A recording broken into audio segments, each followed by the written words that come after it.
Welcome,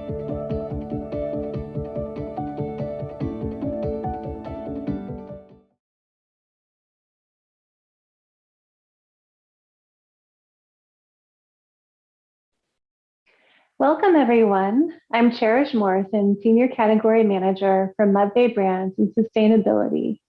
Today, I'll share a bit of our history, the place we call home, and how our values influence our journey to improve the materials we offer in our stores. Thank you to the Pet Sustainability Coalition for hosting this event. We truly appreciate your partnership and that we have formed with your team and members over the last few years. We have a colorful history that began in 1988 with a single store location in Olympia, Washington, selling everything from pet food, litter, toys, bird feeders, and oysters. Our founder, Elsa Wolf, was even known to provide vaccinations, although not licensed to do so in any way. In the beginning, everything moved every day to make room for more inventory. But even then, we had an absolute obsession with graciousness and education. In 2015, we became employee-owned and have expanded our footprint into Oregon. Between both states, we now have 60 stores. Over the years, we have formalized our mission and values, narrowing our focus to cats and dogs, and offer solutions-oriented natural foods, treats, litter, and other supplies. Our mission is to contribute to the health of dogs and cats and the happiness of those who care for them as we build a strong company that we're proud of. Sustainability has guided our way of approaching business at MudBay from our 1988 beginning. To give some context about our desire to continuously reduce our impact on the beautiful land and waters that we live on and near, I want to give you a sense of place, a place we call home. Located down the hill from our original store is MudBay, the traditional waters of the Squaxin Island and Nisqually tribes. It sits at the very tip of Puget Sound, an inlet of the Pacific Ocean, and is the southern terminus of the Salish Sea. We have over 40 Western Washington stores that are located on both sides of Puget Sound. This water is home to several species of whales, porpoises, seals, dolphins, birds, and 5 species of salmon, including the Chinook or king salmon.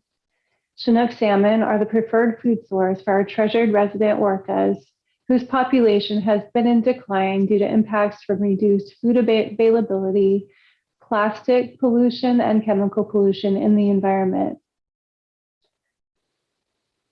In an article published by the National Oceanic and Atmospheric Administration in 2020, they described what you see here, microplastics showing up in the poop of our resident orcas. It is thought that they are consuming the plastics when eating salmon, who ingested the plastics directly from the ocean or from fish they consumed, impacting the whole food chain. And even worse are the chemical pollutants entering the water that will bond with microplastics. Studies are now being done on the impact of the chemicals that they may be having on the orca's hormones, mimicking natural estrogens and possibly leading to reduced ability for orcas to carry their young to full term. The question about how MudBay could reduce the likelihood that our company was contributing in any way to the pollution of our land and water has been a hot topic internally for years. Although plastic is not ideal, we are surrounded by forests that are logged to produce tree-based products, including paper, and knew that opting for paper comes with its own downsides. Several years ago, we opted to offer plastic bags at our registers that were certified up to 120 uses. It seemed like the best solution at the time. And then in 2017, our co-CEO, Marisa Wolf, brought me the latest issue of the Mountaineers magazine, which featured an article on an annual ocean-bound plastics beach cleanup event held along our coastline. And in the article was this photo. As you can see, in the center of the photo is a MudBay plastic bag. It was a great thing to see it being reused, but I was a little uneasy, wondering if the bag had been brought to the beach or found there. Also, I'll admit, although these photos are cute, it made me super uncomfortable to see our customers encouraging their fur babies to stick their heads in plastic bags. This prompted a 2-year-long research project into the types of alternate materials we could use and what the most eco-friendly option would be. I was thankful to find a source of 95% post-consumer paper bags, and we made the switch in early 2020. We have estimated that in the first year, we have saved over 28,000 pounds of waste from going into landfills and possibly the environment as well. And now I also feel way better about cats and dogs interacting with our bags. One of our favorite activities at MudBay is handing out samples of our cat and dog treats. However, again, the material we were using to package the samples was a non-recyclable plastic. I set off on another journey to find the best replacement for these bags. In this case, it was a bit more complicated as the material had to be food safe and recyclable and not cost a fortune. At the time I began this journey, we were giving away 1.7 million bags of treat samples. For such a little bag, the impact added up. While I was working on this project, I ran to my local MudBay to purchase more food and looked down on the ground in the parking lot at this discarded treat sample bag. I knew I was on the right path and redoubled my efforts to find a solution. And here's what I discovered: glassine.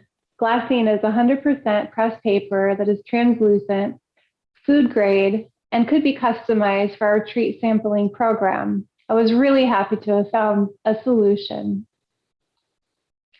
Launched early last year, our new bags have saved 3,000 pounds of plastic waste from landfills and the environment. One of our favorite topics around MudBay is none other than poop.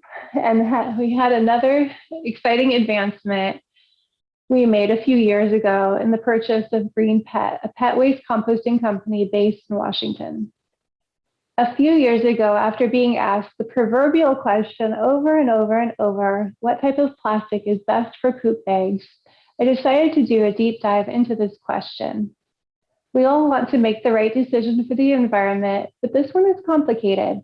Not only must we consider plastic waste when making our decisions, but we also must consider the impact on the environment, water quality in particular, if pet waste is not properly contained. In fact, a study in Seattle found that 20% of bacteria found in our water could be traced back to dogs.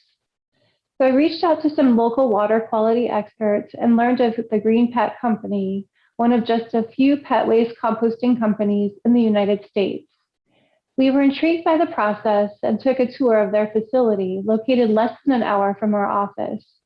It was clear that the business was full of potential and that the founders were looking to retire, so we decided to purchase the company and explore how we could reduce the millions of pounds of pet waste dumped in Oregon and Washington landfills each year. Since we began operating Green Pet, we have saved 90,000 pounds of cat and dog waste from landfills and an estimated 20,000 pounds of plastic.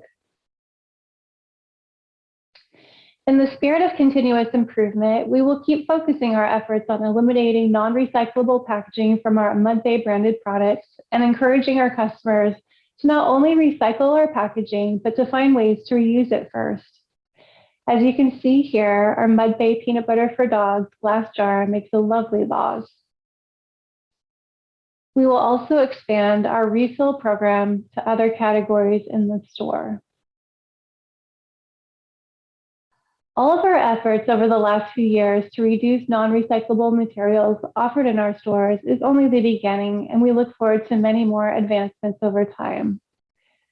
We appreciate the leadership of the Pet Sustainability Coalition and the dedication of its members to find better ways to be better stewards for our land and waters and the creatures that rely on them.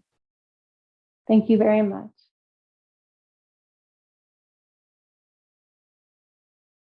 My name is Brian STEINWAGNER. I'm Executive Vice President at Morris Packaging, and just wanted to talk to everybody about the evolution of sustainable packaging, where we are and where we're going. You know, it's come a long ways in the last couple of years. Recycled content has been the mainstay now for a while, which is really a combination of PIR and PCR material. with the new additive coming in, or new option of PCR that is a linear based or low density based, is going to open up a lot of options from a PCR standpoint. Currently, right now, the majority of the PCR in sealant materials has been high density based, which is milk jugs. The problems that you encounter with that is there's a lot of inclusions.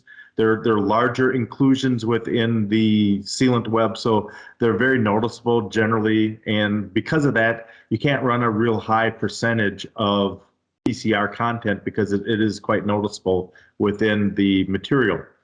With the evolution of the linear low and low density PCRs, they blend a lot better into the overall structure, though it is still very, very critical to be able to make that either on a 7-layer blown line or a 5-layer blown line to really, separate those layers as much as you possibly can to have the virgin resin fill in the voids that those inclusions cause, and to really flatten that surface out. But with the new linear low and low densities coming on, which should have FDA approval by the end of the first quarter, they have received the letter of no objection here. It came in January. So we're very close to having full FDA approval on that, which will take us to another level.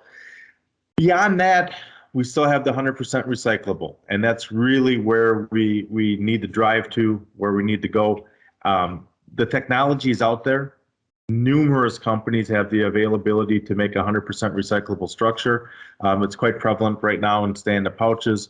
It's becoming a lot more available within flat bottom bags, quad bags, up to 30 pounds. I know we can even deal with up to 50 pounds on 100% recyclable structure right now. So that's really where the market is going to go. I know for a fact we've even trialed some 100% recyclable that has 10 to 20% PCR within the structure. So that holy grail of a complete recyclable structure, including material it's made from, is getting very close to being not only a dream, but reality here very quickly. So as we get closer to this, I'd like to really think about, where you can make that transition from a current structure that's polyester to a polyethylene, and be able to transfer that into 100% recyclable.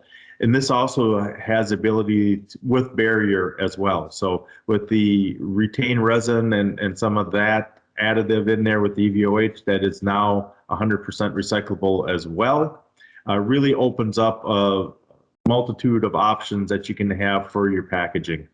So really the main thing to think about is why should we move to recyclable packaging?